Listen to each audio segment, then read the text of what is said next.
Assalamualaikum warahmatullahi wabarakatuh. Saya Karima Sofiana dengan nomor NIM 212060048 dengan kelas PGMI 2B yang akan menjelaskan tentang tutorial khutbah. Yang pertama, khutbah Jumat. Yang kedua, khutbah Idul Adha dan Idul Fitri. Yang ketiga, khutbah gerhana matahari dan bulan. Yang keempat, khutbah nikah. Yang pertama, khutbah Jumat.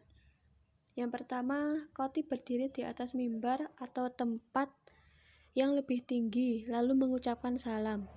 Tata cara khutbah sholat Jumat sesuai sunnah. Yang pertama adalah mengucapkan salam. Setelah berdiri, khatib dianjurkan untuk mengucapkan salam pada jamaah yang ada sebagaimana disebutkan dalam hadis Jabir bin Abdullah, yang artinya sesungguhnya Nabi Shallallahu Alaihi Wasallam jika telah naik mimbar biasa mengucapkan salam. Hadis riwayat Ibnu Majah, disahihkan oleh Syekh Al-Albani dalam Sahih Ibnu Majah. Yang kedua, duduk menanti adzan selesai sambil menirukan adzan. Setelah mengucapkan salam, maka suara adzan akan dikumandangkan. Khatib dianjurkan untuk duduk mendengarkan dan menirukan hingga adzan selesai. Yang ketiga, kemudian berdiri untuk berkhutbah. Sebelum memulai berkhutbah, hendaknya membuka khutbah sesuai dengan rukun khutbah, yaitu dengan membaca Alhamdulillah, sanjungan kepada Allah, syahadat, sholawat, bacaan ayat-ayat takwa, dan perkataan amma ba'd. Yang keempat, khatib berkhutbah dengan berdiri, menghadapkan wajah kepada jamaah. Saat berkhutbah, khatib dianjurkan untuk berdiri dan menghadapkan wajahnya pada para jamaah. Namun, jika khatib tidak dapat bisa berdiri, maka khutbah dapat dilakukan dengan posisi duduk. Yang kelima, duduk di antara dua khutbah. Saat telah menyampaikan khutbah pertama, hendaknya khatib duduk sejenak untuk beristirahat sebelum menyampaikan khutbah kedua. Keenam, khutbah Jumat hendaknya tidak terlalu panjang. Khutbah hendaknya tidak boleh lebih lama dari durasi salat Jumat. Yang ketujuh, hendaknya khatib fasih dan keras suaranya. Dalam berkhutbah, khatib hendaknya melantangkan suara dan menyampaikan khutbahnya dengan jelas. Hal ini agar jamaah yang mendengarkan paham akan kata-kata yang diucapkan. Yang kedelapan, khutbah hendaknya disudahi dengan permohonan ampunan kepada Allah Subhanahu wa Ta'ala. Saat menyampaikan akhir khutbah, hendaknya ditutup dengan kalimat permohonan ampun pada Allah Subhanahu wa Ta'ala. Kalimat permohonan ampun ini dapat disampaikan pada khutbah yang kedua.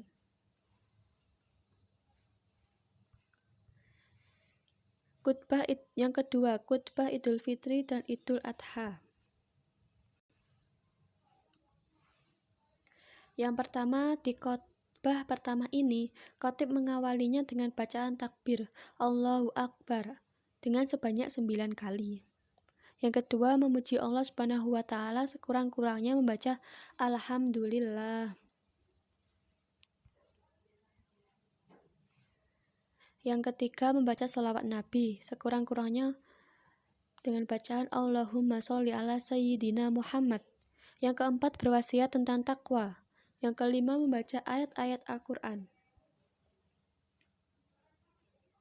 Kemudian khatib menyampaikan ceramahnya, mengingatkan jamaah untuk menanti perintah Allah dan menjauhi larangannya, serta penjelasan lainnya mengenai topik khutbahnya.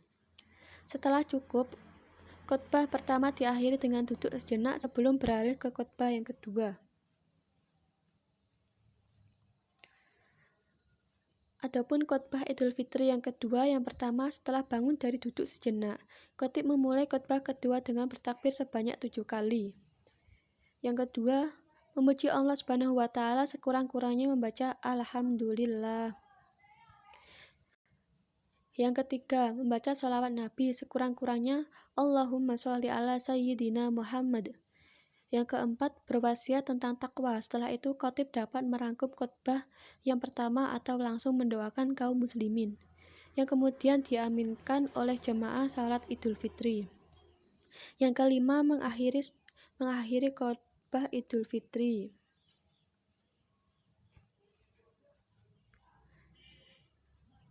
Ketiga, khutbah gerhana matahari dan bulan. Adapun niat khutbah gerhana matahari yakni alhamdulillahilladzi khalaqal laila wan nahar wasyamsu wal qamar wassalatu wassalamu ala sayyidina Muhammadin khairil bashar wa asyhadu an la ilaha illallah wahdahu la syarikalah wa asyhadu anna sayyidina Muhammadan abduhu wa rasuluhu la nabiyyi ba'duhu amma ba'du.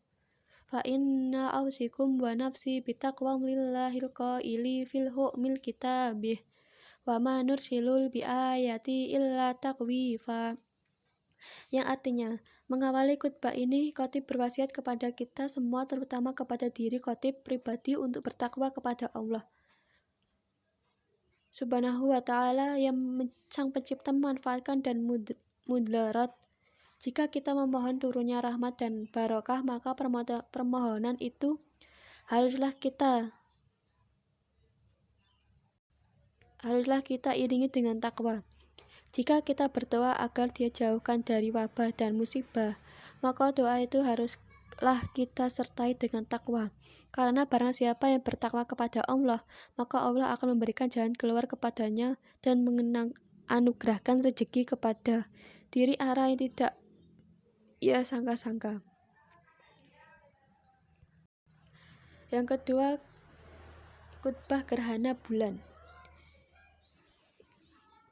yang dengan niat alhamdulillahil malikul haqqul mubin alladzi arsala ayatihi ibaratan lil mu'tabiril asyhadu an la ilaha illallah wahdahu la syarika lahu ilahul awwalina wal akhirin wa asyhadu anna Muhammadan abduhu wa rasuluhul mab'usu rahmatah lil alamin. Allahumma sholli ala sayyidina Muhammadin mursalina wa ala alihi wa ashabihi wa tabi'ina lahu bil ihsan ila yaumiddin.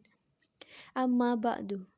Ya ibadallah, awsikum wa nafsi bitaqwillahu faqad fazal muttaqun.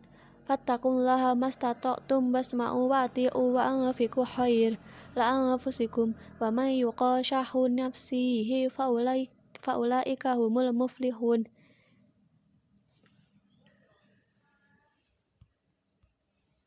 Yang artinya, jamaah sholat gerhana bulan yang berbahagia. Hari ini kita melihat fenomena alam berupa gerhana bulan. Gerhana adalah bukti kebesaran Allah. Gerhana bukan sebagaimana diyakini sebagian masyarakat dulu, bahwa itu peristiwa ditelannya bulan atau penanda bencana bagi petani, peternak, dan lainnya. Keyakinan seperti itu tidak benar. Gerhana adalah salah satu bukti akan kemahakuasaan Allah Subhanahu wa ta'ala. Yang keempat, khutbah nikah,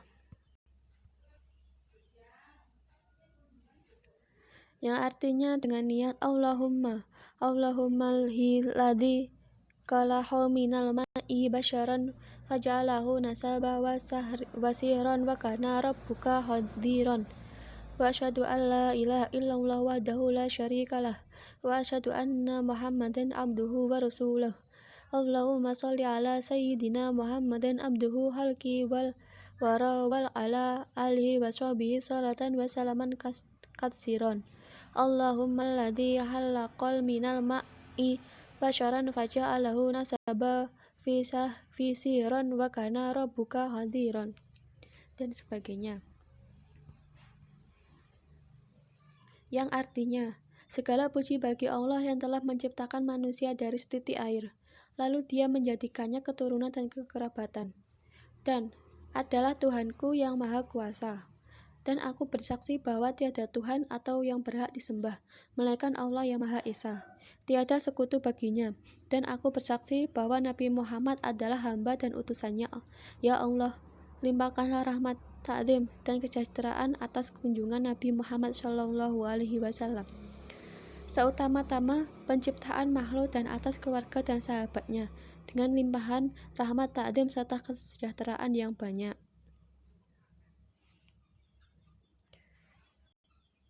Sekian, terima kasih. Wassalamualaikum warahmatullahi wabarakatuh.